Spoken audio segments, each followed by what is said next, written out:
Will the Trump administration keep that promise, especially since Somalia is one of the 7 Muslim-majority countries whose citizens are blocked from entering the United States by the disputed travel ban? Michael Clyne is an Africa analyst. He joins me now from New York. Michael, welcome. Hi, Asia. Thank you.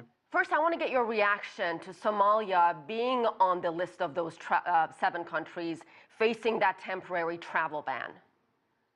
Yeah, I don't think it's surprising necessarily, given that the 7 countries represent states that are either state sponsors of terrorism or essentially failed states. Somalia really represents a nexus of an al-Qaeda-linked terrorist organization and even ISIS-linked organizations, and what has been a non-functioning government for basically the past 22 years.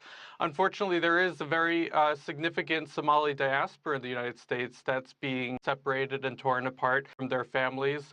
But among the 7 countries, I don't see, even with the optimism on the ground in Mogadishu and in Africa circles, I don't see the ban, it necessarily affecting the ban anytime soon, as long as it's underway. What else can we expect as far as relations with Somalia go under President Trump?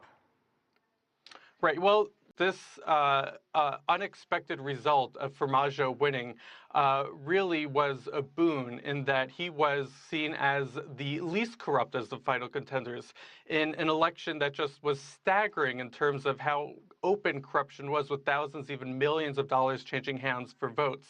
Farmajo was actually not the candidate who was passing out the most money. That was the incumbent who had access to state coffers. And he won anyway. So it shows just that maybe the highest bidder doesn't always win in this type of election.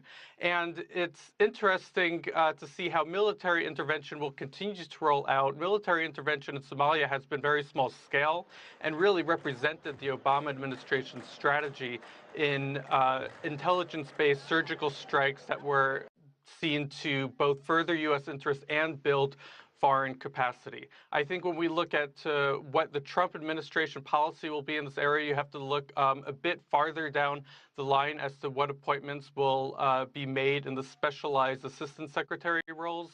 Let's talk a little bit more about the security situation in Somalia. There are ongoing attacks by al-Shabaab.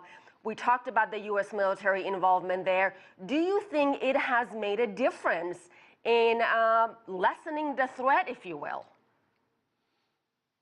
The election was voted by only 100 or so members of parliament, and that's because after originally backing a one-person, one-vote system, even the United States and Western powers realized that that just simply wasn't tenable given the security situation. It's very difficult to securitize Mogadishu. Even the airport where the election was held was in a hangar because al-Shabaab launched some mortar attacks there the day before. And then once you spread outside of Mogadishu, the federal government just controls slices, and you get north into Puntland and Somaliland, where you have a different set of organizations linked to ISIS, who are propagating terrorist threats there, including this week.